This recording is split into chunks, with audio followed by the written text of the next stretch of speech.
Mulheres de Esperança. Em junho do ano passado, a Comissão sobre a Conexão Social da Organização Mundial de Saúde lançava um estudo sobre as interações humanas e as conclusões eram alarmantes. Cerca de uma em cada 6 pessoas no mundo sente-se só, sendo que entre os jovens dos 13 aos 29 anos a prevalência é ainda maior, atingindo aproximadamente uma em cada 5 pessoas. Estes números desafiam uma ideia antiga de que a solidão seria um problema, sobretudo associado ao envelhecimento. Mas hoje a investigação demonstra que ela atravessa todas as idades, géneros, culturas e contextos socioeconómicos. Será que faz mesmo sentido falar de solidão na era da conectividade? Nunca estivemos tão ligados, diz a publicidade. Então, afinal, Eu sou a Inês Gaspar e, em conjunto com a Sónia Simões, vamos tentar dar resposta a esta pergunta. bem-vinda a mais um Mulheres de Esperança. RTM Mulheres de Esperança. Conteúdo áudio, dicas de vida, motivos de oração e crescimento pessoal. Encontra esperança hoje. Vamos começar por esclarecer conceitos. Algo que gostamos de fazer para termos a certeza que estamos todas a falar a mesma linguagem, não é? Então, a Organização Mundial de Saúde distingue dois conceitos frequentemente confundidos: solidão e isolamento social. Então, a solidão refere-se à experiência subjetiva de sentir que as relações existentes não correspondem às necessidades emocionais ou sociais da pessoa. Já o isolamento social é uma condição objetiva caracterizada pela ausência ou escassez de contactos e interações sociais significativas. Ou seja, a pessoa pode estar rodeada de gente e sentir-se profundamente só, assim como pode viver sozinho sem experimentar a solidão. E esta distinção realmente é fundamental para compreendermos a complexidade do assunto. Sim. E durante muito tempo a solidão foi vista como uma questão individual, associada à personalidade, à timidez e às circunstâncias particulares de cada pessoa. Contudo, a investigação contemporânea demonstra que ela deve ser entendida também como um fenómeno social e, infelizmente, crescente. Provavelmente houve uma mudança na forma de encarar a solidão, porque também têm existido mudanças profundas na nossa sociedade, não é? Exatamente. Ou seja, as transformações económicas, tecnológicas e culturais das últimas décadas alteraram profundamente as formas de convivência humana, não é? Sim. As comunidades tornaram-se mais fragmentadas, as relações mais instáveis e os ritmos de vida mais acelerados. O que é um paradoxo, porque nós nunca estivemos tão conectados como hoje, não é? E hoje podemos falar em tempo real com uma pessoa do outro lado do mundo. Já Há pensaste 15 ou nisto? 20 anos a gente não conseguia imaginar isso. Exatamente, era impensável. E não só podemos falar com a pessoa, como podemos vê-la. Hum, Parece um absurdo falarmos em solidão. sim. Mas se olharmos para a definição da OMS, não é, da Organização Mundial de Saúde, não é assim tão absurdo. Porque se a solidão tem a ver com a sensação de que as relações estabelecidas não correspondem às necessidades emocionais e sociais da pessoa, então isto representa que estas novas possibilidades de relação social não satisfazem plenamente as necessidades da alma humana. Esta coisa da distância não nos preenche. Sim, e agora tocaste realmente num aspecto muito forte e muito importante e até profundo. Mas vamos continuar a analisar, se calhar, aqui um bocadinho o contexto atual para tentarmos perceber como é que chegamos até aqui, não é? Então, paralelamente, o crescimento da urbanização e da mobilidade geográfica, não é? As pessoas estão mais a movimentar-se de um sítio para o outro, contribui para o enfraquecimento das redes tradicionais de apoio, não é? Exato. Como a família alargada, a vizinhança e as comunidades locais. Lá está, estamos ligados, mas as relações afetivas significativas estão cada vez mais frágeis e fragmentadas, não é? Sim, o relatório da OMS sublinha que a solidão não é apenas uma experiência desagradável, ela possui consequências reais para a saúde física e mental. Então, as evidências científicas mostram que as pessoas que vivem em situações prolongadas de solidão apresentam maior risco de desenvolver doenças como a depressão, a ansiedade, perturbações do sono, o stress crónico, etc. Olha, e sabias que além disso existe uma associação consistente entre a solidão e as doenças cardiovasculares. Hum. Realmente faz mal ao coração. Sim, a solidão faz mal ao coração. Exato. Mas estamos a falar aqui da hipertensão arterial, da diabetes tipo 2, por exemplo, e até do declínio cognitivo. Isto só vai mostrar que somos mesmo um todo. Sim, sim, sim, somos seres sociais. E os investigadores explicam que a sensação persistente de desconexão social ativa mecanismos biológicos relacionados com o stress. Curioso. Aumenta a produção de hormonas como o cortisol e desencadeia processos inflamatórios que afetam o organismo a longo tempo. Realmente o ser humano nunca foi criado, ou não foi criado para... No fundo, ele foi criado para viver em sociedade, não é? Não foi criado para estar sozinho. Para viver em comunidade. Olha, agora fizeste-me lembrar também de uma distinção muito importante. Eu não quero ser alarmante, sim, mas nem quero ser um arauto da desgraça. Mas é verdade, já que estás a falar em estudos realizados sobre a solidão, eu vou apresentar-te algo que me deixou espantada. Estás-me a assustar. Ouve só, um dos dados mais alarmantes apresentados pela OMS refere-se ao impacto da solidão na mortalidade. Ok. Não é que não faz mal só ao coração, também mata. Porque, segundo estimativas divulgadas, a solidão está associada a cerca de 871 mil mortes por ano em todo o mundo. O equivalente a aproximadamente 100 mortes por hora. 100 mortes por hora? Exato. Isso é terrível. É, não é? Sim. É muitas pessoas. Isto demonstra que as relações humanas não são apenas um complemento ao bem-estar, elas são mesmo essenciais, fundamentais para a nossa sobrevivência e para uma vida plena. Talvez o aspecto mais surpreendente das investigações recentes seja a elevada incidência da solidão entre os jovens. Isto é assustador, não é? Sim. Contrariamente ao imaginário coletivo, que frequentemente associa a juventude a uma fase de intensa socialização, não é? Eles estão sempre uns com os outros. Os dados revelam que os adolescentes e jovens adultos constituem um dos grupos mais vulneráveis. Sim, e eu constato isso cada vez que saio e que vou a algum lado. Eu vejo mesas de jovens que deveriam de estar todos à conversa, uns com os outros, Sim. só que estão todos agarrados, cada qual ao seu telemóvel.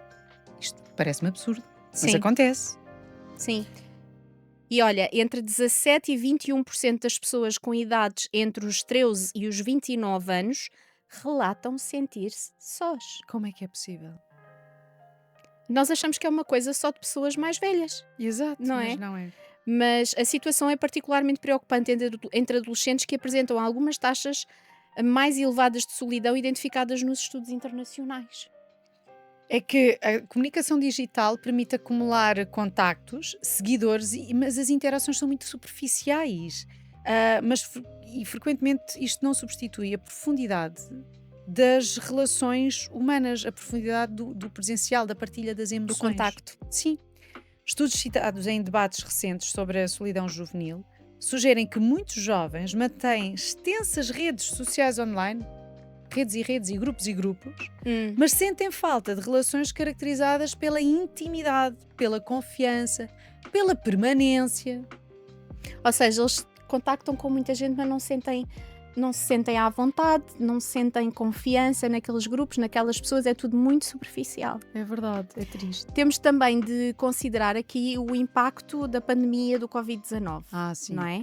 Que, embora a solidão já estivesse a aumentar antes de 2020, o período de confinamento intensificou as tendências pré-existentes. Sim, é verdade. E o mundo nunca mais foi o mesmo. Nunca mais. Em vários aspectos. Sim, algumas foram mudanças muito positivas. Por exemplo, agora dá-se mais oportunidade ao teletrabalho, que eu acho que é ótimo, e há profissões em que isto é extremamente válido, mas também tem trazido graves consequências, não há dúvida. Sim. A solidão afeta igualmente os adultos de meia idade, não é? Que eu estava a dizer daqui dos mais velhos.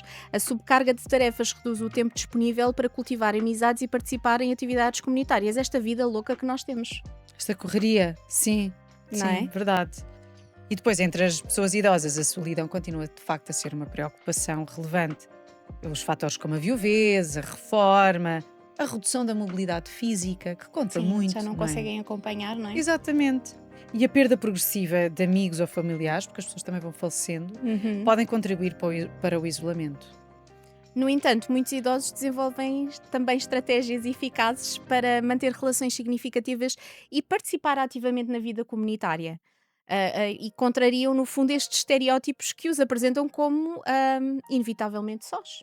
Sim, olha, felizmente eu conheço vários casos desses, de Sim. pessoas que, quando se reformaram, tornaram-se extremamente ativas. Dizem que nunca trabalharam tanto, mas é um trabalho diferente, Como não diz a é? minha amiga Sara Catarino, reformada e cheia de trabalho. É maravilhoso, eu acho isso maravilhoso, porque agora têm tempo para aquelas atividades que antes não tinham. Então, estão em tudo, metem-se em tudo, envolvem-se em todas as coisas interessantes. E isto, de facto, combate o isolamento. O combate do isolamento parte muito da iniciativa pessoal de cada Sim, um. sem dúvida, É. sem dúvida. Mas olha, perante isto, vamos olhar para as soluções, que é aquilo que Claro, nos interessa, não é é? isso. Afinal, somos mulheres de esperança e acreditamos que há sempre, Sempre. sempre algo que se pode fazer, Nem alguma coisa que mais. podemos mudar, não é? Olha, um dos elementos mais importantes é a qualidade das relações, mais do que a quantidade. Ok. Já vimos isso, não é? Não interessa ter muitos, têm que ser bons. Possuir assim algumas relações profundas e significativas é geralmente mais benéfico do que manter uma vasta rede de contactos, mas que são todos superficiais. E que não tens confiança, não é? Exatamente. Falas tudo superficial, que é aquilo que falávamos há E tens que bocado. ter uma máscara. Exato. Então, a participação em atividades comunitárias surge igualmente como uma estratégia relevante, não é? Sim. O voluntariado, associações culturais, clubes desportivos, grupos artísticos e iniciativas de bairro podem criar oportunidades de encontro e fortalecer o sentimento de pertença. Esperança para as mulheres de todo o mundo e através das gerações. Então, hoje ganha força de que a saúde mental constitui uma terceira dimensão essencial do bem-estar. As relações humanas não são apenas fontes de prazer ou companhia.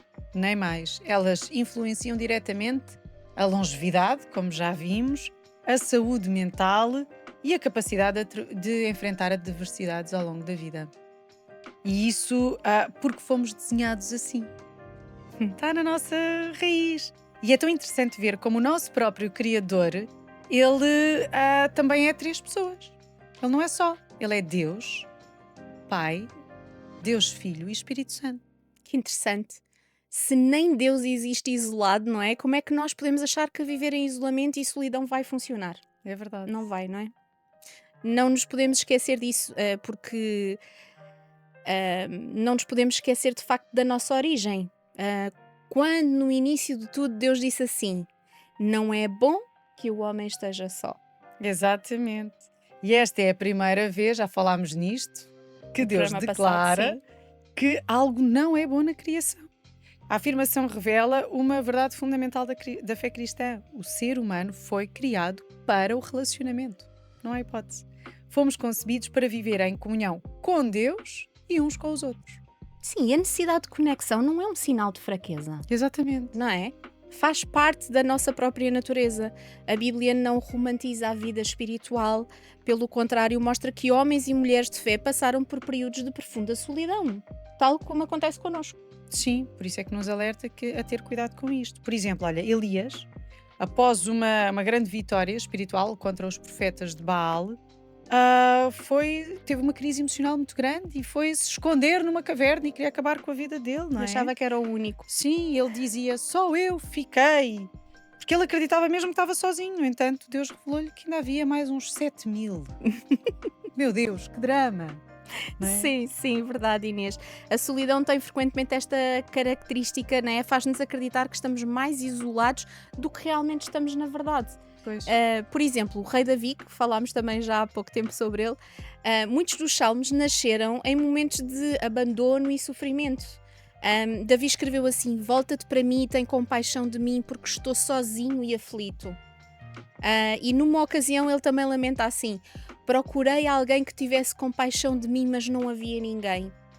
Então estes textos mostram que a fé não elimina automaticamente sentimentos de solidão.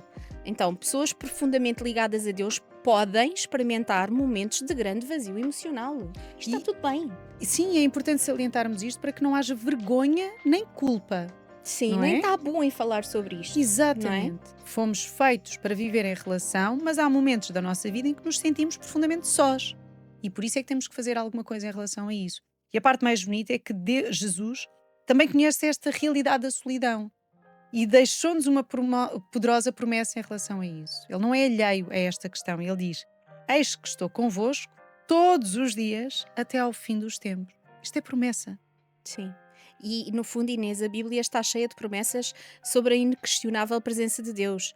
Não te deixarei nem te desampararei. É o próprio Senhor que o diz. Maravilhoso. Agora, há uma forma prática de Deus se fazer presente nas nossas vidas. E esta é aquela que às vezes nós não queremos. É verdade que o Espírito Santo habita em nós, está connosco, certo? Mas Deus sabe que nós precisamos de um abraço, de uma palavra amiga, de um sorriso. Por isso é que Ele estabeleceu que a vida cristã tem de ser vivida em comunidade.